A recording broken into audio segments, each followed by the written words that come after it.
fair to say we lobbied pretty hard to get this game in Ireland.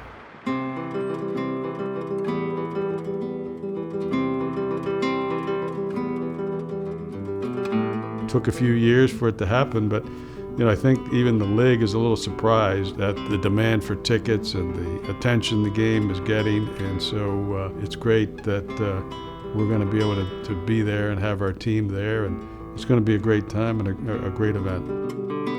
The connection between the Steelers and Ireland and the NFL was just so strong that it was a natural choice to have the Steelers there. A full circle moment, playing a preseason game in 1997, and then, now that we are playing a regular season game there, really is able to connect our efforts from what my grandfather had been working on to what we're able to accomplish now. Did y'all have fun? The Steelers have not played an international game since 2013, and the fact that it's now taking place in Ireland, couldn't think of a better location for it.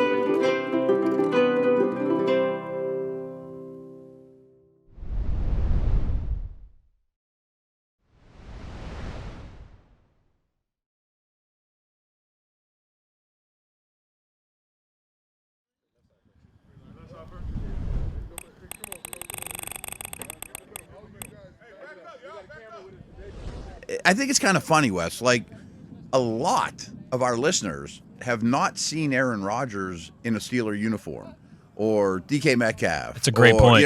Like some of these big name dudes, including the starting quarterback, they've never seen him throw a football as a Steeler. We have, but others are probably on the edge of their seat. Absolutely. That's a great point. Been very minimal looks at guys like Jalen Ramsey as well, too, right. that everybody is excited about. There's excitement in the air, especially when Pittsburgh draws a highly anticipated Week 1 matchup. It's Rodgers back in his old neighborhood. But there's more than that to this story. The Jets' Week 1 starter would be none other than Justin Fields. It's an opening weekend first. Both quarterbacks facing off against the team they started for last season. It's a lot to look forward to, but maybe not if you're one of the quarterbacks. All right, we'll just open it up. Aaron, is there anything more for you opening up against the Jets at all, or is this just like another regular season game? Yeah, it's week 1. Loving being here. The way that I've been welcomed has been really, really special, from top down to the fans to guys in the locker room and support staff, the men and women that work for this organization. It's been really, really special. But no, I'm enjoying everything Pittsburgh related, and excited about the season to start. All right, thank you. Thanks.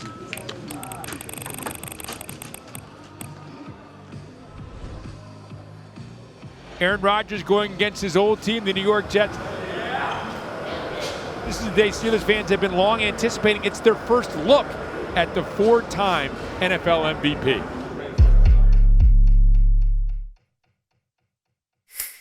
This is the first time in NFL history we've had 2 game day starting quarterbacks that started for the previous team going head-to-head against each other. For Aaron Rodgers, you have to think it means a little bit more coming back to MetLife Stadium.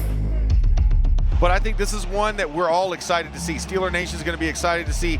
The fans would see something they didn't expect. 5 straight scoring drives to open up the game. A pickup of 18 yards on that initial run by Breece Hall.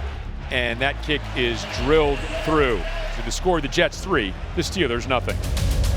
Back, looking left, will throw on a slant. It is complete. It is a first down, hauled in by Pat Freiermuth to the 40-yard line.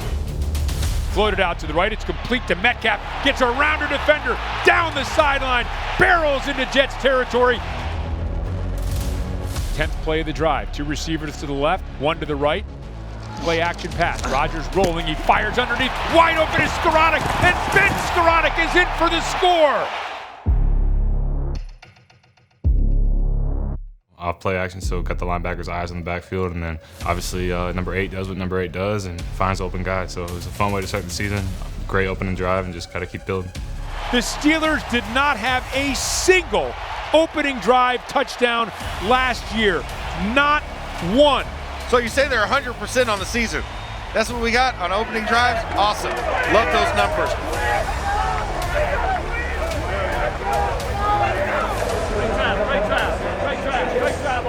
Great job. Third down in that flat over there. Way to go. Good business, guys. Way to work. Way to work. Way to work. But New York wouldn't be outworked. Lofting right has a man open. It is Garrett Wilson, and Wilson is in for the score.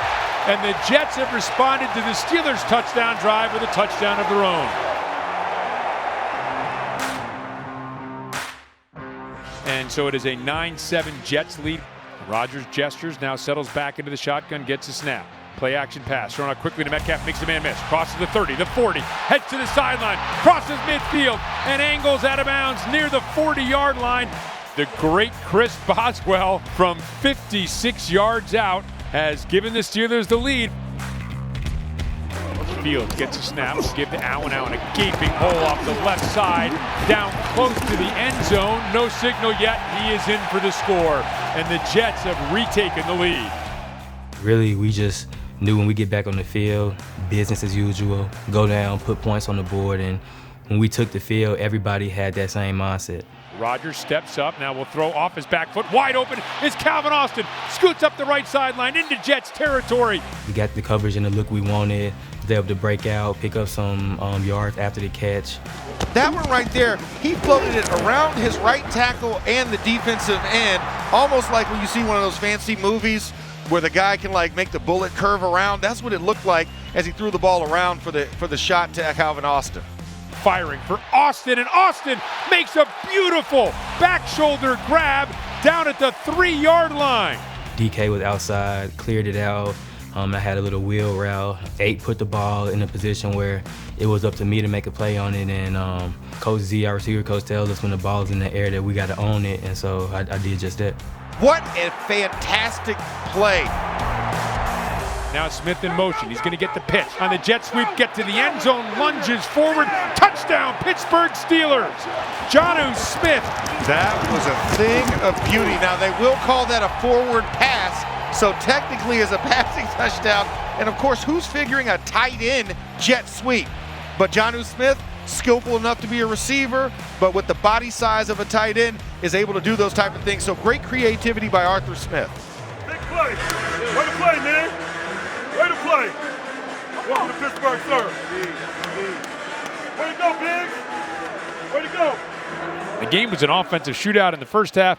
We've seen a 3-and-out, and then the Steelers punted on their second possession. Now the Jets will have their second possession of this second half here at MetLife Stadium.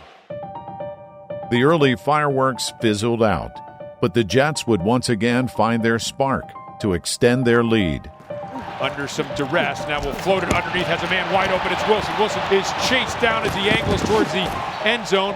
Gets a snap, goes quarterback sneak, hit by Sawyer, but lunges forward, and it is a touchdown for the New York Jets at the 3:46 mark of the third quarter. Technique wins up front. Technique wins. Technique wins. Let's go, hey. Technique wins, baby. Let's go.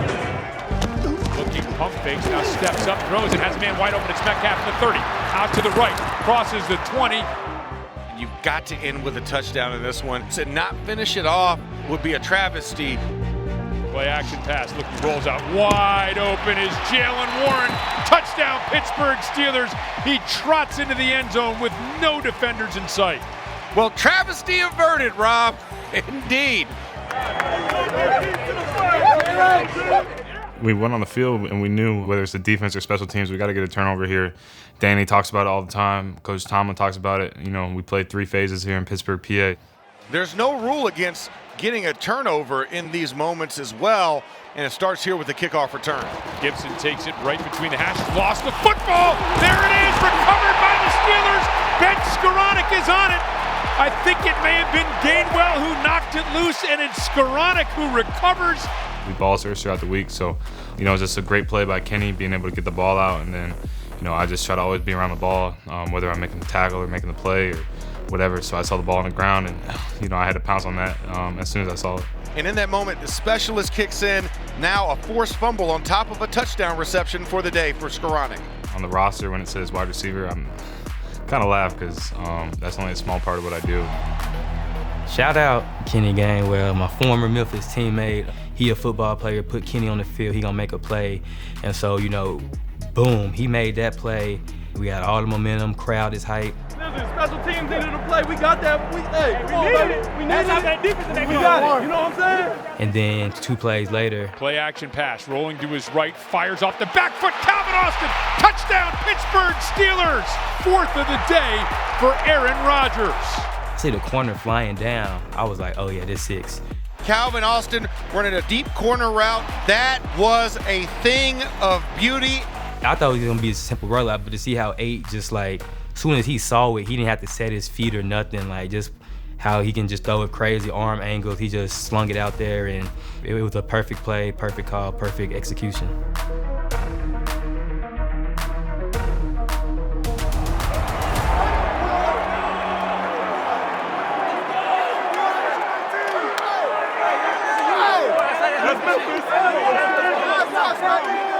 It only took the Steelers 48 seconds to capture the lead.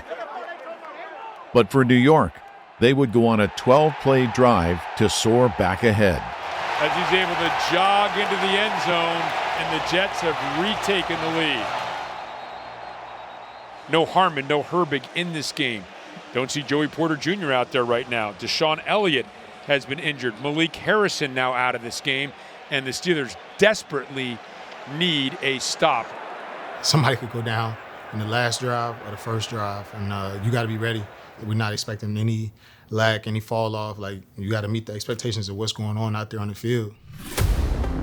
There's not much margin for error now with the Steelers defense. And will keep it himself. He is hit first by Highsmith and second and finished off by Chuck Clark. One of these Jets coming back to MetLife Stadium, and Clark makes a huge stop on that play. Coach just dialed it up, honestly. And, you know, when your number get called, like I said, it was time to perform. And I think just being my old team and being there, I felt a certain type of way coming into that game. It was like, I'm glad I got to make that play, and look what they let go. So The Jets weren't letting go of the lead, which would mean Pittsburgh would have to take it from them. Rodgers, a cross over the middle to Freiermuth. Flipping fires over the middle and deflected and caught. Holy mackerel! Wow! Off of Metcalf, off of Jonnu Smith, back to Metcalf on the ground, and he somehow caught it. That is an amazing play. Metcalf ended with the ball, started with the ball. What a great pinball action and great way to keep your eye on the ball. So a 60-yard field goal attempt now comes with 1:08. Snap, boot, on the way. And that kick is good. The great Chris Boswell drills one from 60 yards out to give the Steelers the 34-32 lead with 1:03 remaining in the fourth quarter. Got to do it one more time here, boys. 4th and 3, 25 seconds remain here for the Jets. Fields gets a snap, back to pass, looking, steps up in the pocket, has some room, throws to his left, and the ball is dislodged. Jalen Ramsey wallops Garrett Wilson. It is incomplete, and Ramsey makes the play that seals a victory for the Pittsburgh Steelers. Woo-hoo! Jalen Bam Bam Ramsey comes up and lays a slobber knocker on Garrett Wilson, dislodging the ball, turnover on downs, and all that's left is a sweet knee action to the ground to end this one and get out of MetLife with a victory.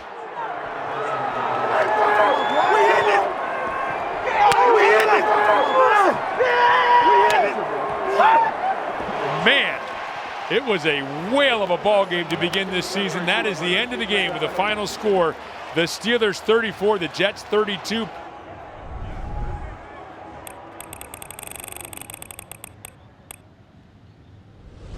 The Steelers, just like we both predicted, a close win. Close I mean, game, I think yeah, it went right, exactly down to the wire, way. right. I think we all thought it was going to play out like that. No, Nailed it. Exactly. Nobody thought that it was going to play out like that. I almost said I don't want to overreact because it's week 1. It's week 1, you know, and that's the easiest thing to do. Yeah, week 1s are weird.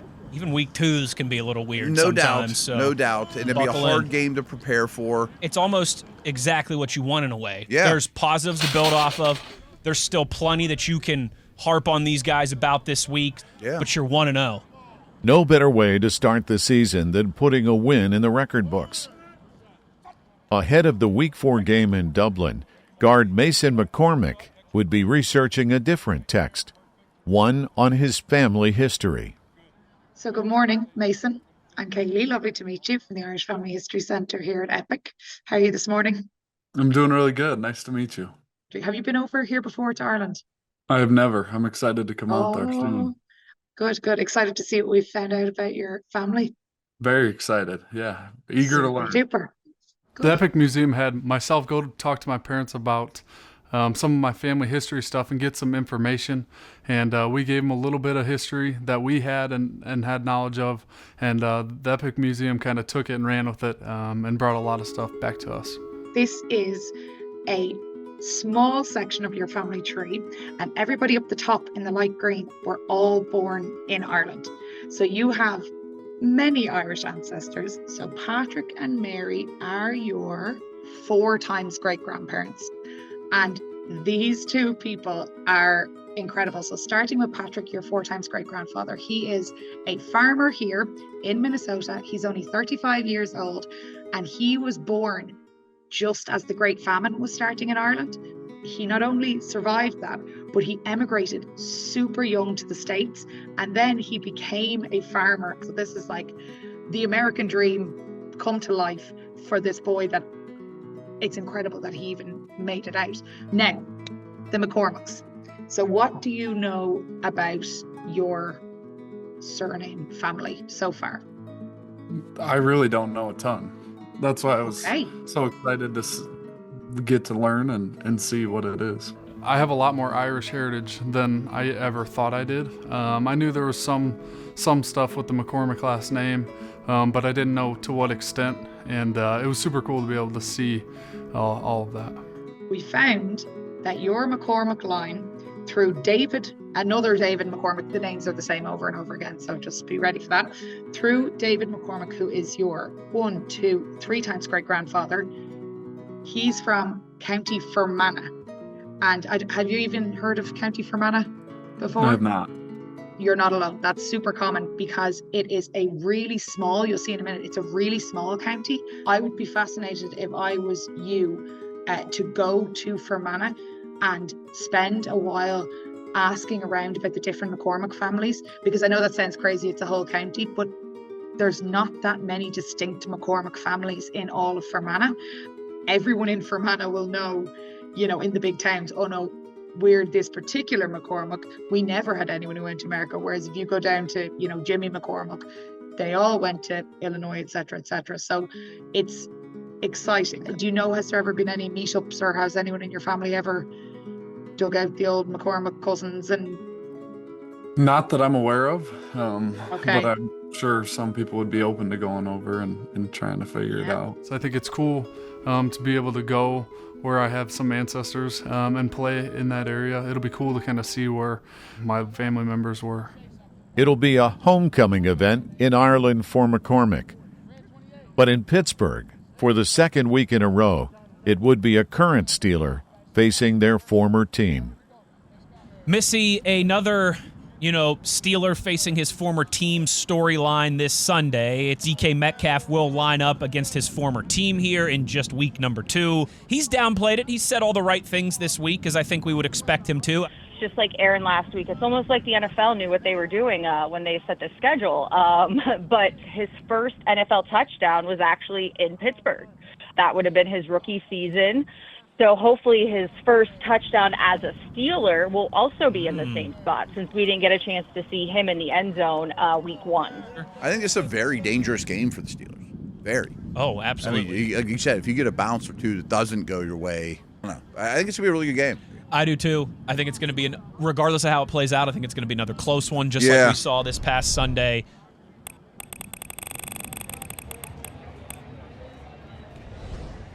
Max, the season opener is always special, but there is nothing quite like the first game of the year here at Acrisure Stadium. Home sweet home, as all of us like to think here in the Steel City. As we hit the creature comforts of Acrisure Stadium, there's no better place to be on a Sunday afternoon in the autumn and fall season, and I am so excited to be here today. The Seahawks were excited to crash Pittsburgh's coming home party. Play action pass. Back. Steelers bringing pressure. Darnold throws as a man wide open. Touchdown. And Seattle has taken the early lead. It's opening possession for the black and gold. Throw out to the right flat to Warren. Has some blockers out in front. Warren skips past a would-be tackler and crosses the 35. Picks up 12 and a first down for the Steelers. Back to pass, looking right, throws out to Warren, wide open in the flat. Oh, hurdles over a man! Jaylen Warren showing off the acrobatics and the nimbleness early in this football game. Boswell drills it right down the middle. 2 drives and 2 scores. But on Seattle's next possession, Jalen Ramsey would endear himself to the home crowd. Looking, has all kinds of time. Picked off by Jalen Ramsey. Steps in front of Cooper Kupp at the 45-yard line of the Steelers and has turned it over for the black and gold. First interception, Jalen Ramsey comes up big in the second drive of this game. I'm good at all times, I promise. And we know. I promise. And we know. We know. Play, what? Hell of a play. This kick is up, and this kick is right down the middle for the special teams player of the week. The score, the Seahawks 7, the Steelers 6. Ramsey's interception would jumpstart a defensive outburst. And down goes Darnold, and it's Peyton Wilson. The archer finds his prey. Back to pass, looking, steps up in the pocket, now is going to be taken down for a sack. 4th and 1, Darnold under center. Darnold, play action pass, rolling off the back foot, it's knocked away and it's intercepted. Picked off, it's Herbig, rumbling down the field, crosses the 40, a stiff arm inside Seattle territory and all the way down to the 21-yard line. These are the type of plays you need. 5-1 with the second turnover of this game. 7-shot football, let's get it. Aaron Rodgers in the shotgun, 1:15 and counting as he gets a snap. Back to pass, looking at a loft to the right. Jump ball brought in by DK Metcalf. Touchdown, Pittsburgh Steelers. Touchdown, big boy, 2 points. Son, you are not big enough to ride this ride. The DK Metcalf ride is only meant for those 6'5" and taller. First touchdown for DK in the black and gold, and no bigger moment to help Aaron Rodgers tie Brett Favre for the touchdown record. Steelers going for 2, up 12-7, lofting left, and it is there for Darnell Washington. 2-point conversion. The score, the Steelers 14, the Seahawks 7.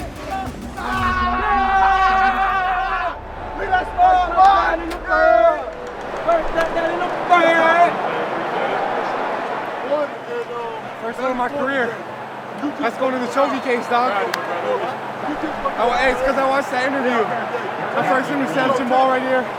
I don't want to be that guy that shows off everything, but here's my whole collection. Just my basement. Herbig and Metcalf caught career first. But the Steelers were having a hard time holding on to the game. And is that caught? No, it's intercepted. Oh, picked off. Darian Kendrick somehow came away with it. A low line drive kick is going to be taken out through the hands of Caleb Johnson. The ball is in the end zone, and Seattle's going to land on it. No, they signaled a touchdown. My goodness gracious. The fake pitch. No, he's going to pitch it to Walker. Walker has all kinds of room, and Walker gets into the end zone. And, you know, when we look back on this game, it'll just be a game of missed opportunities and just miscommunication for the Steelers in this moment.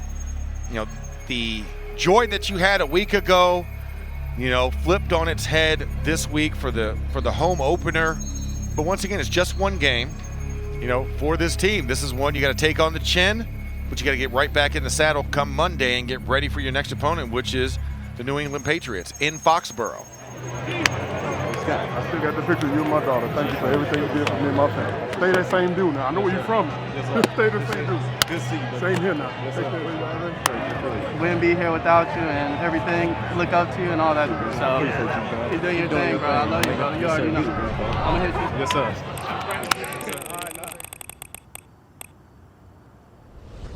The first loss of the season is never easy.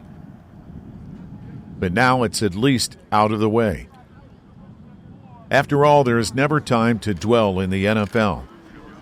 And Pittsburgh has a challenge in Week 3 that has been a difficult hurdle to overcome. Place they haven't won since 2008. Yes, most of those House of Horrors, have been with a Hall of Fame head coach, Bill Belichick, and the greatest of all time, Tom Brady. But you know what? Sometimes that fairy dust lingers a little bit longer. Mm-hmm. This feels like the right Sunday to kind of kick in the door and get that narrative moving in the other direction. I think they pretty much need to. Amazing tradition, and I'm sure you can feel hints of those guys everywhere, but that doesn't help you win now. You got to put your own stamp on the team. But for Pittsburgh, it's about getting back to their brand of football. The message was, we can't play like that. The communication, execution has to be better. We got to be more resilient on the defensive side of the ball. But also, it's a long season. And, it's early enough we can learn from our mistakes, and we can be better because of our mistakes.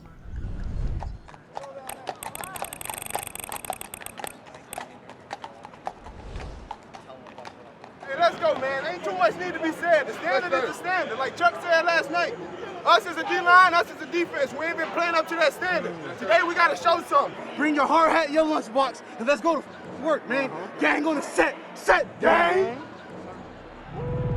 The Steelers went to work early. They're going to run right now. Direction now, the ball is loose. The ball is loose, and it's recovered by the Steelers. Good strip, good recovery by Slay. It was a scrum at the bottom.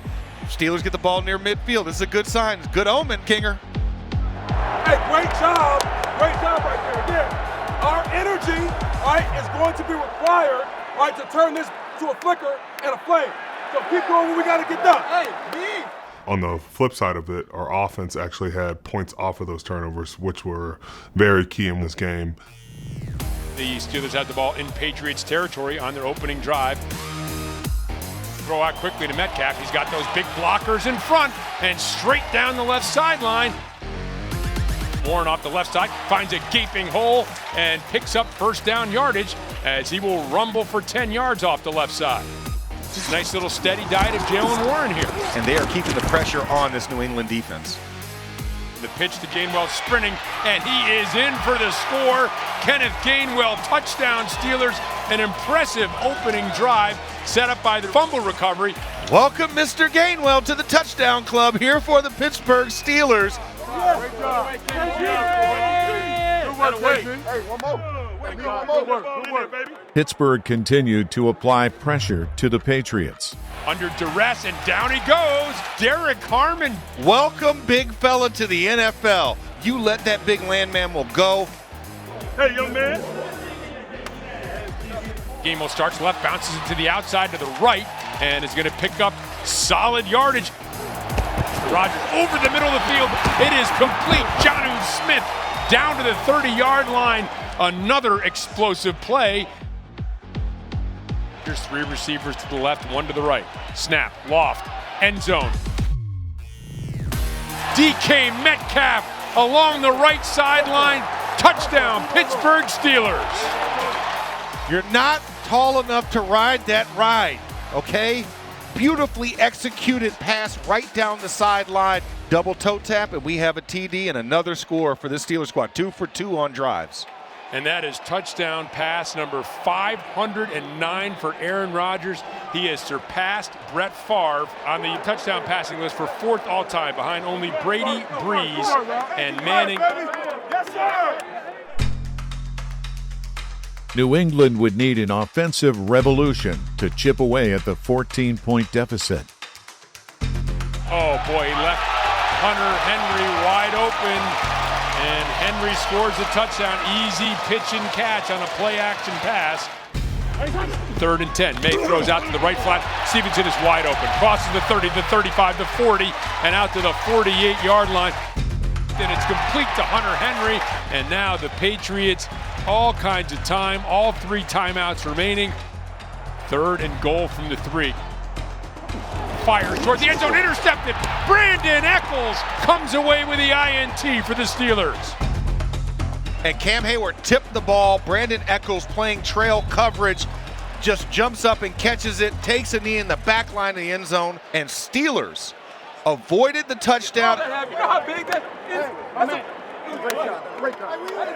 The defense got the stop, which would end up being the trend to open up the second half. 3rd, and they're going to call it 10 just inside the 35-yard line as Rodgers gets the snap, fires, and it's picked off. It's picked off by Spillane. Spillane heading up the right sideline, looking over his shoulder, trying to avoid tacklers, and a disastrous start to this second half. Give to Stevenson, and Stevenson off the right side. Stevenson's in the end zone, but the ball is loose. Is this a fumble? The Steelers defense has done it again. Another turnover in the end zone. Our turnovers were big in this game. You know, it took every one of those to win that game. Pittsburgh's defense was unrelenting for much of the game. A sack on the play as Cam Hayward gets in there. And TJ Watt with the sack. First in 6 games. 3rd game in, you know, you're settling in a little bit more with your pressure. You know, you run games, you run stunts. But I also think the individual effort of each guy working, and then, you know, they might not always get the sack, but it leads to a sack is huge. They would sack Drake May 5 times and continue to get the ball out. Oh, Gibson is hit by Peppers, and does Peppers have the fumble recovery? He does. Amazing. Jabril Peppers creates a 4th turnover for the Steelers. But they could only keep the Pats down for so long. Looking, throws over the middle of the field. It's Hunter Henry, and it's a touchdown, and they are an extra point away from tying this game. The Patriots get the ball. They've got to have some, I mean, they've made plays. We just need one more from this defense. That's what we're asking. Has some time, rolls to the left, now back to the right, steps up and down he goes, and the ball's loose, and it's recovered by TJ Watt as Herbing got home and knocked it away.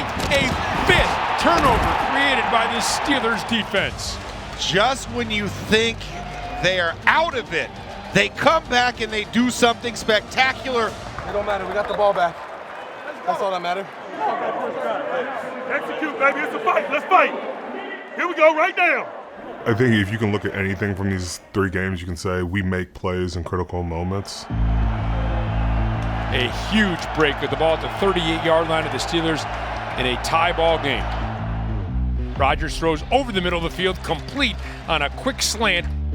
Has Warren out on the left flat, straight up the middle of the field, makes a man miss, weaves forward, throws to Gainwell, cuts toward the middle of the field, crosses the 20, and barrels forward. Steelers on the march at the 17-yard lines. Gets the snap, back to pass, looking, throwing left towards the end zone, back shoulder, touchdown Pittsburgh Steelers. It's Calvin Austin in the end zone. Rodgers to Austin, 2nd touchdown pass of the game for Rodgers, and the Steelers have retaken the lead. Aaron released that ball before Calvin even turned his head around, and when Calvin turned his head around, hands were there. DB didn't even see it, couldn't even break on the ball. That's how you respond, brother. What a play when the Steelers offense desperately needed it. The ball's at the 28, and it will bring up a 4th and 1. Patriots perfect on the day on 4th downs. Here they come. May throws out to the left to Pop Douglas, who stepped backwards and is tackled. And the Steelers have turned over the Patriots. It's not always pretty. We're still working on, you know, making it a lot easier on ourselves. But in those critical moments, you've seen guys step up and deliver big plays. My goodness, what a way to finish it, and the Steelers have done it. 4 of 5 on 4th downs for the day, none bigger than in that moment. The Steelers have found a way to win thanks to an heroic effort by this defense. That's the end of the game with the final score. The Steelers 21, New England 14.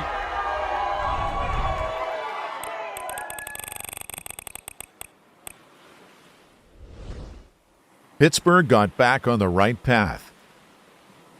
The next stop on their journey will take them across the pond to the Emerald Isle. In less than 48 hours, the Steelers will play the first regular season NFL game in Ireland at Croke Park, putting the iconic venue on a massive international stage. Croke Park is a very special place both in Ireland and across Europe. We're one of the largest stadiums in Europe and the largest in Ireland.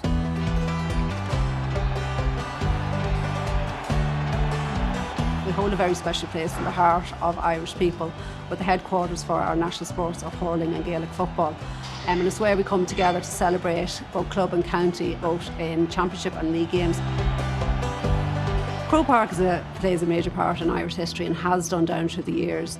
We've had numerous events here, from tragic runs from the likes of Bloody Sunday all the way to our All-Ireland finals and then on to concerts. We've had the Pope's Day Mass. When you talk to the Irish about what that stadium means to them, they light up in terms of just how special of a place that is. Now that we're going to play a regular season game at Croke and the Steelers will be a part of that history, really fitting, and we're just honored to have the opportunity. It's where people come together to celebrate, whether it be for sport, concerts, and now we have the NFL coming. I think that really is the icing on the cake for us, to be able to showcase our national stadium, to be able to showcase us for such a big and important game, such as an NFL game. I'm really looking forward to being part of it. Before the NFL graces the hallowed pitch, the 141-year-old stadium received a facelift. Croke Park has been preparing for the game for quite some time.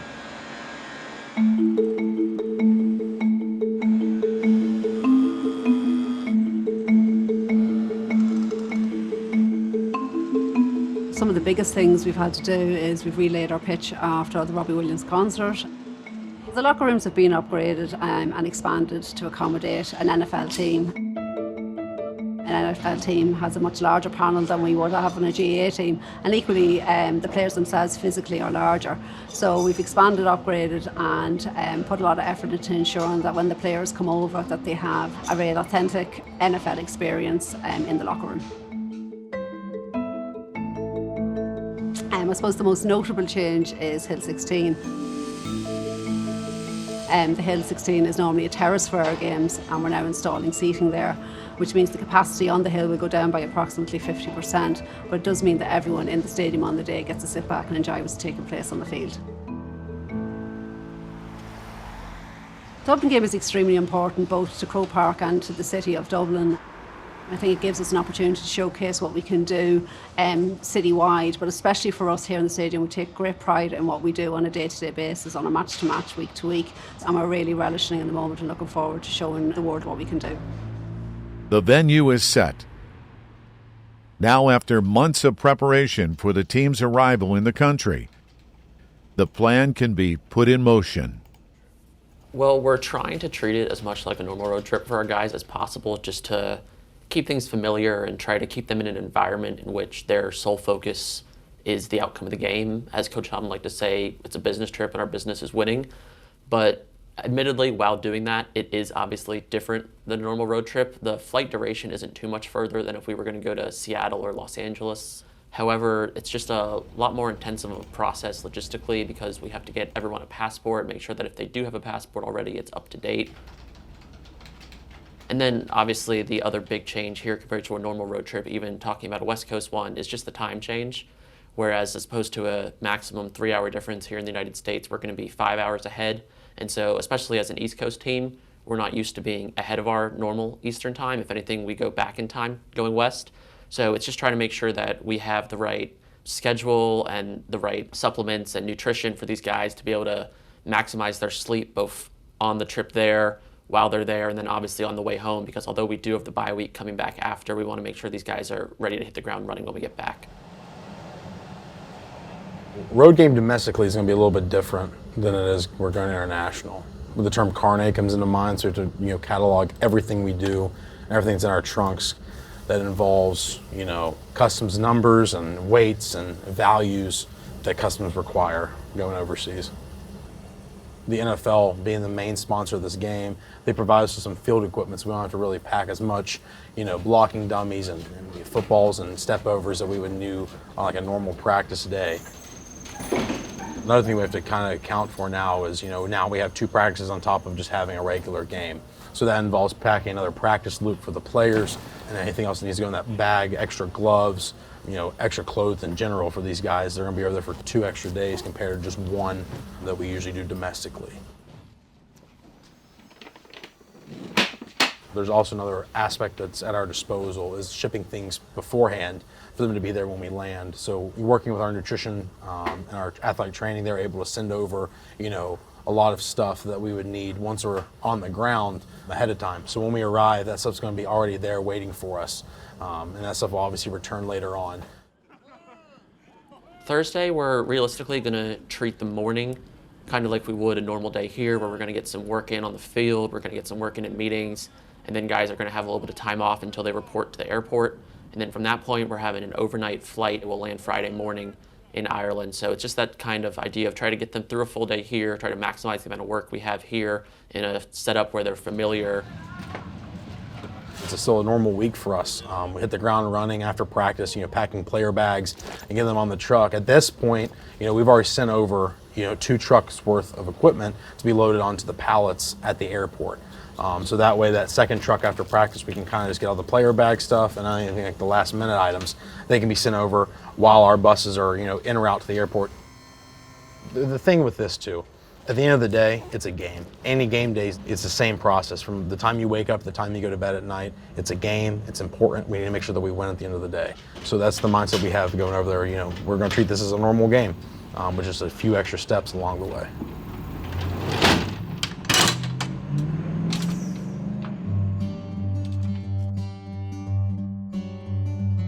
I smile when I think about the late, great Ambassador Rooney and how fired up he would be about this game. I remember when he was ambassador to Ireland, he used to have a 4th of July flag football game every year. But I also just simply think about the honor and privilege to play our game globally.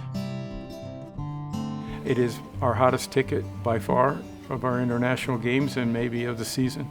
And I think there's a reason for that. I think people are anxious to be at Croke Park and celebrate our great game. My father and my mother, they would really love seeing this happen. It would be great. I'm sure they'll be looking down on this game and enjoying it very much.